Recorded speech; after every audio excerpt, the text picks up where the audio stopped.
Hello all of you, welcome back to my channel. मैं आज आप लोगों के लिए लेकर आ चुकी हूँ एक कलेक्टिव रीडिंग जिसका टॉपिक रहने वाला है कि आज पूरा दिन उनकी एनर्जी क्या थी, उनके थॉट्स क्या थे, हम ये जानने की कोशिश करेंगे। रीडिंग जनरल है, कलेक्टिव है, तो हो सकता है कि आपके सिचुएशन के साथ एक्यूरेटली रेजोनेट करे या फिर ऐसा भी हो सकता है कि सिर्फ कुछ परसेंट रेजोनेट करे। तो आपको ओपन माइंडेड होकर ये रीडिंग सुननी है। रीडिंग सभी ज़ोडिएक साइंस के लिए है, हर उम्र के व्यक्ति के लिए है, टाइमलेस है। आप जब भी इस वीडियो तक पहुंचेंगे यह आपके साथ तभी रेजोनेट करेगा, फिर चाहे इस वीडियो तक कितने भी समय बाद क्यों ना पहुंचे हम। Okay,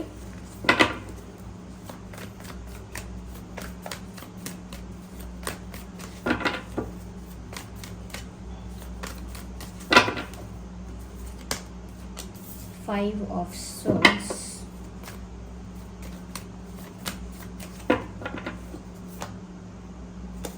I need one card at one time. Page of Wands,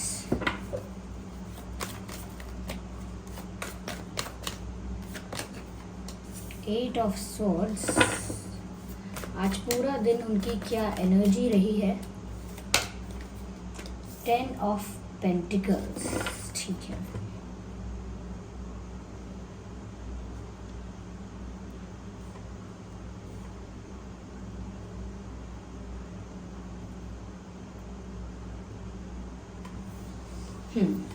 तो व्यूअर्स, आज पूरा दिन उनकी एनर्जी और थॉट्स क्या थे। देखिए, सबसे पहले मुझे यहाँ पर लगता है कि आपके पर्सन जो है उन्हें ऐसा लगता है कि समवेयर इस सिचुएशन में, जो भी सिचुएशन है आप लोगों के रिश्ते की, उसके लिए उनको लगता है कि यहाँ पर इंटरफेरेंस बहुत है। पहली चीज़ तो ये नज़र आती है उनको कि इंटरफेरेंस कुछ ज़्यादा ही है बाहर के लोगों का। और आज जो उनकी एनर्जी रही है, मुझे लगता है कि मन ही मन किसी दुविधा में थे, किसी कंफ्यूजन में थे, किसी कॉम्प्लिकेशन में थे। उनके दिमाग में कोई कॉम्प्लिकेटेड सिचुएशन है जिसका आंसर, जिसका सल्यूशन उनको नहीं मिला है, नहीं पता चला है। यस, मुझे ऐसा भी लगता है कि इनकी लाइफ में कुछ ऐसे लोग भी हो सकते हैं कि जब भी ये थोड़ा सा कॉन्फिडेंस गेन करके आपकी तरफ बढ़ने के बारे में सोचते हैं, there are people in their life जो इनको डिमोटिवेट कर देते हैं, डिस्करेज कर देते हैं, या इनको डरा देते हैं, या इनको इन्फ्लुएंस कर देते हैं, या इनका ईगो बूस्ट कर देते हैं। किसी भी तरह से इनका ईगो बूस्ट करके, इनको पैम्पर करके, या कहीं और डिस्ट्रैक्ट करके, या कुछ इन्फ्लुएंस करके, कुछ सजेशंस दे के, या फिर कुछ और प्रेशराइज करके, या कुछ और बातें करके, लेकिन उनको उलझा देते हैं, फंसा देते हैं, यानी कि उनको रोकने का प्रयास करते हैं। जैसे जैसे वो कॉन्फिडेंस गेन करते हैं आपसे बात करने के लिए, आपके पास आने के लिए, यहाँ पर बहुत सारे हर्डल्स और चैलेंजेस क्रिएट हो जाते हैं। और आज वो इसी बारे में सोच रहे थे कि उनकी लाइफ में या आप दोनों के रिलेशनशिप में कितना आउटसाइड इंटरफेरेंस है, कितना थर्ड पार्टी इंटरफेरेंस है। अब चाहे वो इनके फैमिली मेम्बर्स हैं, इनका कोई एक्स पर्सन है, या कोई एक्स कार्मिक कनेक्शन इनका रहा था, उसका इंटरफेरेंस अभी भी हो सकता है। हो सकता है कि कई ऐसे लोग हैं व्यूअर्स जो जेलस हो रहे हैं। उनका लेना देना ज़्यादा कुछ नहीं है, लेकिन फिर भी जेलस हो रहे हैं क्योंकि वो अपनी लाइफ में इनसिक्योर हैं, तो वो किसी और के रिश्ते से भी इनसिक्योर हो रहे हैं, जेलस हो रहे हैं। तो इस वजह से भी वो लोग प्रॉब्लम्स क्रिएट करते हैं। लेकिन मुझे ऐसा लगता है कि आपके पर्सन आज ये भी सोच रहे थे कि अगर वो आपको कन्फेस नहीं कर पाए, या वो आपको कुछ सीरियस या कुछ स्टेबल ऑफर नहीं कर पाए, तब तक ऐसा हो सकता है कि आप किसी और को चूज़ कर लोगे, because there are many options for you. तो आज वो ये भी सोच रहे थे कि आपके पास ऑप्शंस की कमी नहीं होगी अगर आप किसी को चूज़ करना चाहोगे। तो वो तो ये है कि जब तक आप किसी ऑप्शन की तरफ देखना नहीं चाह रहे हो तब तक नहीं देख रहे हो। लेकिन वो ये सोच रहे हैं जिस दिन आप सोच लोगे कि ठीक है, मैंने बहुत इंतज़ार किया, बहुत पेशेंस रखा, अब और नहीं, अब मुझे अपनी लाइफ में आगे बढ़ना है और सच में मुझे कोई पार्टनर चाहिए, तो अगर आप फिर उन ऑप्शंस की तरफ देखोगे तो आपके पास बहुत ऑप्शंस होंगे और आप उसमें से चूज़ कर सकते हो, या आपको कोई इम्प्रेस भी कर सकता है आपको, या कोई आपको इनसे बेटर भी मिल सकता है। तो इसी बारे में ये सोच रहे थे। कि बहुत कंपटीशन है। अगर सच में वो देखें कि कितने लोग आपको पसंद करते हैं, तो सच में आपको कोई भी आसानी से पसंद कर सकता है, कोई भी आपके प्यार में आसानी से पड़ सकता है, because you have that kind of personality. आपके अंदर वो बात है, आपकी पर्सनालिटी ऐसी है, people get attracted towards you easily. लोग आपकी तरफ सरलता से अट्रैक्ट हो जाते हैं, तो उनको पता है वो एक अपोजिट जेंडर की नज़र से देख रहे हैं, ऐसा लगता है। एक अपोजिट जेंडर की नज़र से देख रहे हैं, आपका कोई भी जेंडर है व्यूअर्स, लेकिन वो एक अपोजिट जेंडर की नज़र से देख रहे हैं कि अगर मैं होता, कोई और होता, तो ज़रूर अट्रैक्ट होता है इनकी तरफ। तो वो जानते हैं कि लोग आपको पसंद करते हैं, अटेंशन देते हैं, और उनको इस बात का भी डर लगा रहता है। और आज भी सोच रहे थे कि मेरी लाइफ के सिचुएशंस सॉल्व ही नहीं हो रहे। मेरी लाइफ में जो भी थर्ड पार्टी प्रॉब्लम्स हैं, या जो भी मेरी लाइफ में इंटरफेरेंसेस हैं, जो भी सिचुएशंस ट्रबलसम हैं, चैलेंजेस हैं, वो सब रिजॉल्व ही नहीं हो रहा अब तक। इतना टाइम हो गया है, मेरी लाइफ स्टेबल ही नहीं हो रही है। इतना टाइम हो गया है, कुछ भी स्मूथ नहीं हो रहा है मेरी लव लाइफ में। सब कुछ बहुत कॉम्प्लिकेटेड है, और वो भी इसीलिए बहुत कॉम्प्लिकेटेड फील कर रहे थे, स्टक फील कर रहे थे। मैंने कहा ना, किसी दुविधा में भी थे कि पता नहीं आगे क्या हो, आई विश सब अच्छा हो, इस तरह की फीलिंग। ये मुझे नहीं पता आगे क्या होगा, आई होप सब ठीक हो, इस तरह की भी फीलिंग उनकी थी। मुझे ऐसा लगता है कि ये कई बार कॉन्फिडेंटली बहुत कुछ करने की सोचते हैं, लेकिन कभी कभी बिना प्लान किए, बिना किसी बिना किसी प्लान के, बिना किसी बिना किसी प्लान के और बिना किसी आइडिया के कि कैसे करना है, आगे स्टेप बाय स्टेप कैसे बढ़ना है। Before you do something you need a road map. अगर आप कोई डिसीजन लेते हो तो आपको पता होता है कि ये डिसीजन लेने का कारण ये है, मैं ऐसे ऐसे ये सोच रहा हूँ, या ऐसे ऐसे करूँगा। या फिर कोई भी एक्शन लेते हो तो उसके पीछे भी कोई रीज़न, कोई प्लानिंग, कोई आइडिया, कोई थॉट होता है। लेकिन यहाँ बिना कुछ सोचे समझे सिर्फ और सिर्फ आपकी तरफ बढ़ने के लिए, just for the sake of कि आपको लगे कि ये भूले नहीं है आपको, तो जल्दबाजी में कई बार इन्होंने सोचा है कि ये आपको ये ऑफ़र करें, आपके पास जाएं, आपसे ये कहें, वो कहें। लेकिन मैंने कहा ना, इनका कॉन्फिडेंस फिर ब्रेक कर दिया जाता है, या फिर ये ओवर कॉन्फिडेंस में चले जाते हैं, और जैसे जितनी जल्दी ऊपर जाते हैं, उतनी ही जल्दी फिर नीचे आ जाते हैं। इनका ऐसा लगता है मुझे जैसे कि ये एक ऐसे इंसान है जिनका कॉन्फिडेंस बढ़ाने के लिए हमेशा इनको ना सपोर्ट करना पड़ता है, इनकरेज करना पड़ता है कि उठो, आगे बढ़ो, यस हो जाएगा, बिल्कुल होगा, आगे बढ़ो, कोशिश तो करो। तो इन्हें कोई चाहिए जो इनको इनकरेज करता रहे, मोटिवेट करता रहे, मॉरल सपोर्ट देता रहे, तो ये कन्विंस हो जाएंगे कि हाँ मैं करने वाला हूँ, मैं करूँगा या करूँगी। और अगर सपोर्ट नहीं होगा, या चार लोग क्वेश्चन करने लगेंगे, मजाक उड़ाने लगेंगे, या फिर क्रिटिसाइज करने लगेंगे, फिर इनका कॉन्फिडेंस चला जाएगा। तो इसीलिए दोनों तरफ ये झूल रहे हैं। जैसे कोई रस्सी पर डांस करता है, रोप पर, ओके, रोप डांस कोई करता है कि बस जब तक बैलेंस हो रहा है तब तक हो रहा है, इधर गिरे नहीं तो इधर गिरे, ऐसा करके लगता है मुझे। और ये आज भी यही सोच रहे थे कि क्यों ना मैं ऐसा करूं, वैसा करूं, लेकिन उसके पीछे कोई इनके पास प्रॉपर प्लानिंग नहीं थी। ये थोड़े गुड लुकिंग है, मेल फीमेल कोई भी है, ये गुड लुकिंग है, गुड लुकिंग तो है ये, लेकिन इनमें भी ना मैच्योरिटी नहीं है। या फिर कह सकते हैं कि सिचुएशंस इतनी टफ है कि इनकी मैच्योरिटी कुछ कर ही नहीं सकती उसमें। कितने भी मैच्योर हैं, कितने भी समझदार और नॉलेजेबल, सेंसिबल कितने भी हैं, लेकिन जब सिचुएशन ही अनफेवरेबल है तो कोई इंसान कितना भी मैच्योर क्यों ना हो, कुछ नहीं कर सकता।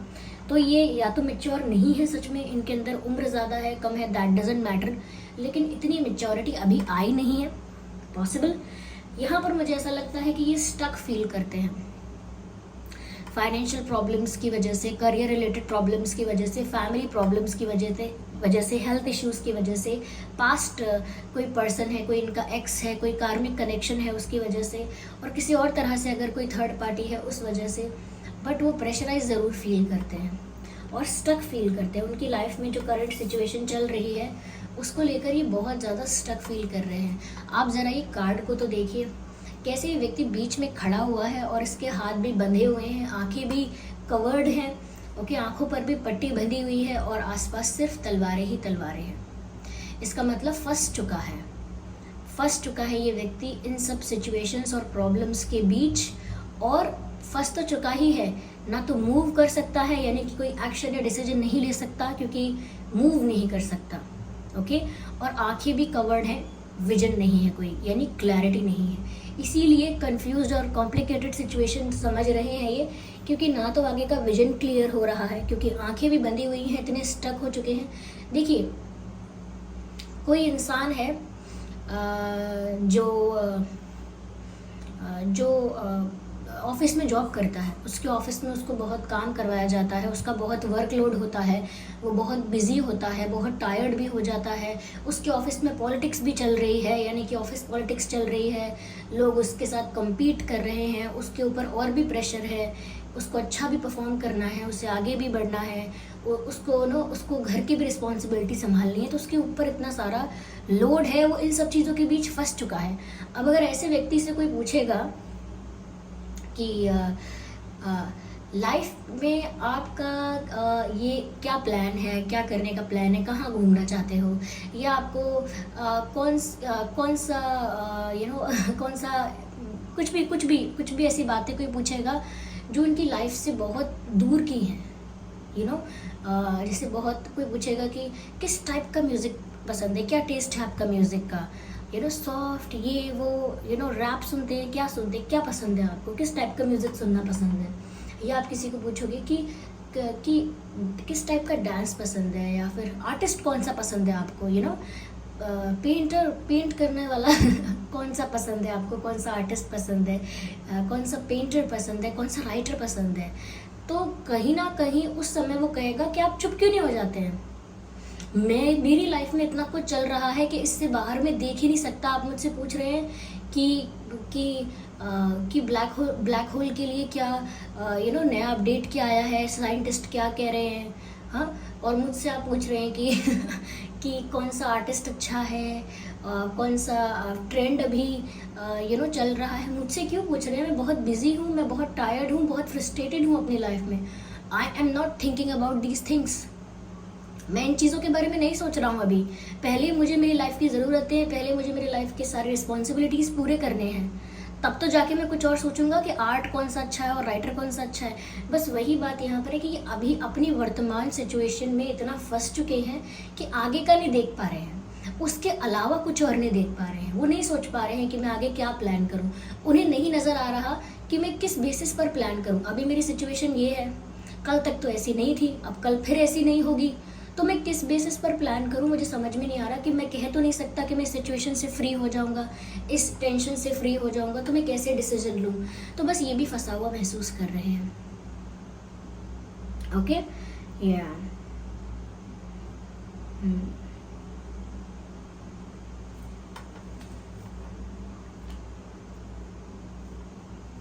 मुझे ऐसा लगता है कि यहाँ पर फाइनेंशियल या करियर रिलेटेड भी कोई इशू हो सकता है लाइफ में।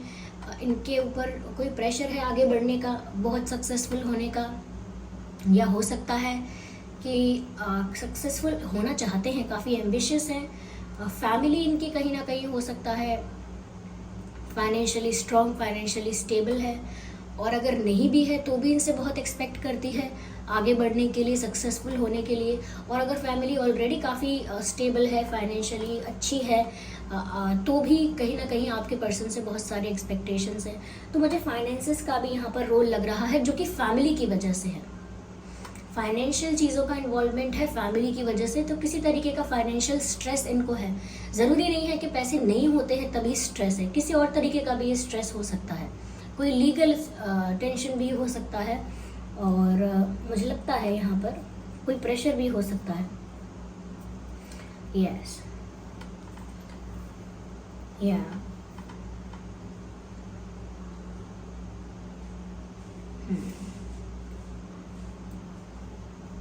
चलिए मैं क्लैरिफाई करती हूँ थोड़ा और।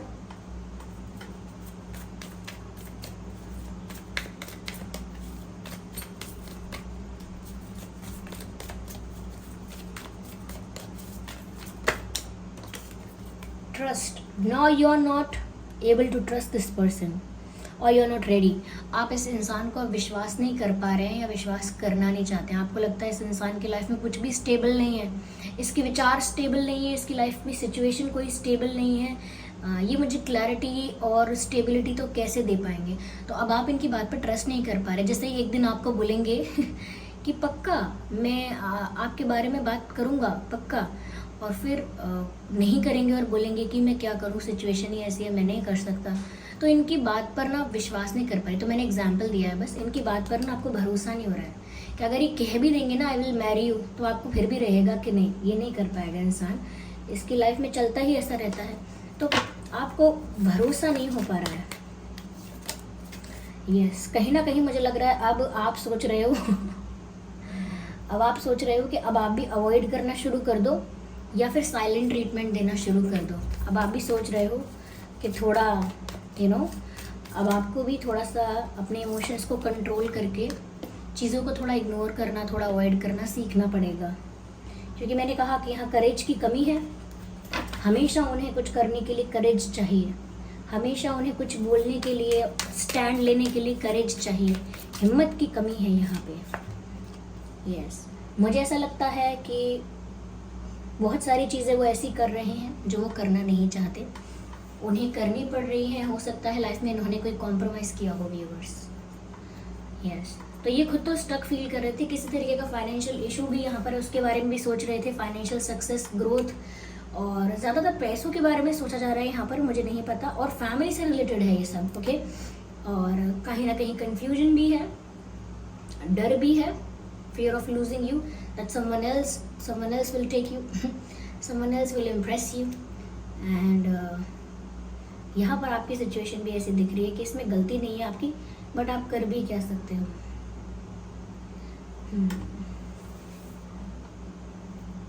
करेज की यहाँ पर कमी है। ये इंसान कॉम्प्रोमाइज भी कर रहे हैं, ऐसा लगता है कहीं जहाँ मन नहीं है वहाँ पर टाइम इन्वेस्ट कर रहे हैं, जस्ट बिकॉज प्रेशर है, एक्सपेक्टेशंस है, रिस्पॉन्सिबिलिटी है, what ever it is, obligation है, देयर इज़ समथिंग, बट कुछ तो मन मार कर किया जा रहा है। जैसे कॉम्प्रोमाइज़ मन मार के किया जाता है, मन नहीं होता फिर भी करता है इंसान समय आने पर, ऐसा लगता है मुझे किसी किसी सिचुएशन में। This person is compromising on something. या चलिए व्यूअर्स, मैं यहाँ पर आपके लिए गाइडेंस लेती हूँ। क्या गाइडेंस है यहाँ पर आपके लिए? Exchange energy to create abundance. मुझे ऐसा लगता है अभी भी आप चाहते हैं कि इस रिश्ते में आगे ग्रोथ हो, कुछ आगे बढ़े ये रिश्ता। अगर आप अभी चाहते हैं तो मुझे ऐसा लगता है कि इक्वल गिव एंड टेक पर आपको विश्वास करना होगा। जितना एफर्ट्स ये आपके लिए लेते हैं उतना ही आप लीजिए, ज़्यादा मत कीजिएगा। अगर आप चाहते हैं कुछ हो तो इक्वल एफर्ट्स, म्यूचुअल एफर्ट्स पर ध्यान दीजिए। हमेशा ध्यान रखिए, ऐसा तो नहीं कि आप ओवर कर रहे हैं और सामने वाला व्यक्ति उसका कोई रिस्पॉन्स भी नहीं दे पा रहा है या उस चीज़ को निभा नहीं पा रहा है। ध्यान से, okay. Warrior, be like a warrior viewers, be fearless and stand strong. अगर आप जानते हैं कि आप अपनी जगह सही हैं, आपकी जो आप जो कह रहे हैं या आप जो एक्सपेक्ट कर रहे हैं या आपकी जो बात है अपनी, आपका स्टैंड एकदम करेक्ट है, ओके, तो आपको डरने की ज़रूरत नहीं है। आपको अपनी बात पर अटल रहना है। अपनी ओपिनियन और अपने स्टेटमेंट या अपने विजन को चेंज करने की ज़रूरत नहीं है। If you are right, you are right, okay. तो यहाँ पर आपको अपनी बात के लिए क्या कहते हैं उसे, स्टिक टू योर डिसीजन। अगर आपने कुछ सोचा है तो उस पर अमल करिएगा, ओके।